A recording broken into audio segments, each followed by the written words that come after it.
For years, people in the Tekken community have been asking what the best controller for Tekken is, and there are a ton of different ideas and opinions that people preach. I decided to make a video about this topic because I frequently see people state their opinions and leave out important details, or they just repeat what they heard someone else say. I wanted to talk about some points that people will leave out and also give a pretty clear opinion on the matter, since I personally have spent thousands of dollars and hundreds of hours figuring out what is the best controller for me. But before I go into detail, I think it's important to mention three very important things about controllers and Tekken in general. Number one, when thinking about what helps you win or improve the most at Tekken, your controller is pretty far down the list. Playing frequently, learning your punishes, combos, practicing movement, baiting whiff punishes, etc. are all way more important than buying the best controller. Besides, Tekken will be a difficult game to learn and perform in regardless of what controller you choose.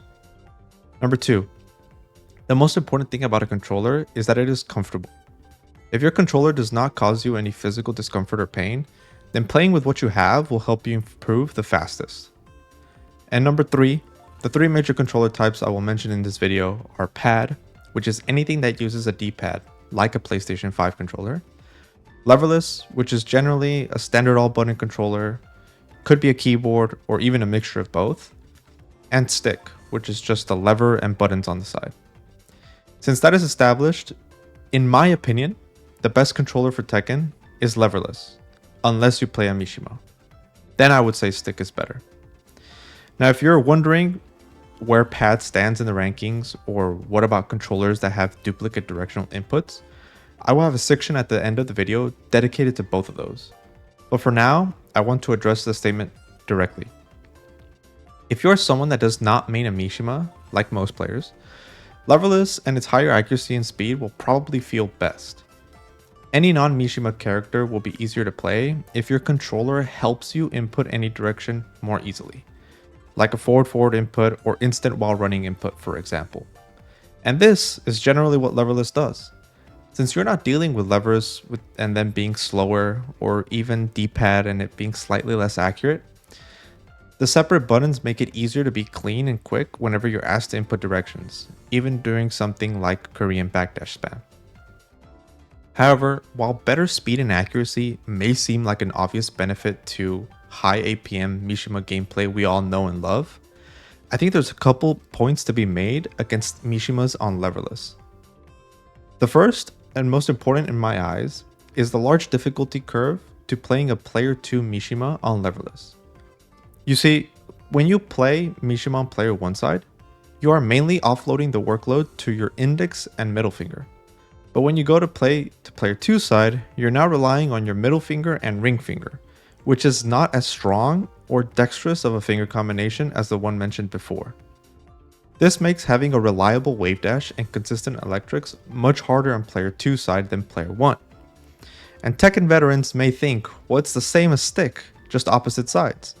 When I play player 2 side on stick, I wave dash amazingly, but on player 1 side, I'm slow and inconsistent. Well, that's the thing. In my experience, the difference in difficulty between the sides is actually larger on leverless than it is on stick. Meaning, player 2 Mishima on leverless is more difficult than player 1 Mishima on stick. The second point to make is that leverless is more tiring than people make it out to be. Most people say leverless requires a lot less work than stick, and I agree. I think that the total amount of work you have to put in when playing leverless is less than that on stick, but I think because you are offloading that work to individual fingers, which are much weaker than your wrist or your whole arm, it ends up being more tiring when you're doing these long movement sequences or long gameplay sessions. For example, when you spam KBD or spam wave dash. So even though you're doing more total work on stick, because you can more easily handle that continuous demand, I think stick ends up being better for hardcore Mishima players and hardcore movement players. Don't worry though, because I still recognize that leverless is better on paper.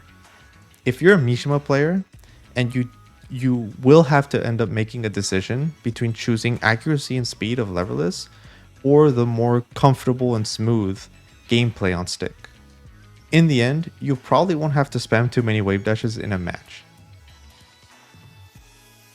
Now what about pad? Well, pad is great for fighting games, including Tekken. It's accessible, portable, and pretty intuitive. The main problem with pad is the very common issue that a lot of dedicated players have. That is that D-pads frequently have to be replaced. And while this is not universal, I think enough dedicated pad players go through this problem that it's worth mentioning.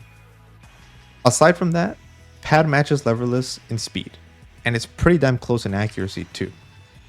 So I would say in conclusion, pad is great, but because a lot of people do find it annoying or maybe even uncomfortable for Tekken specifically, I think it might be a good idea to try out other controllers.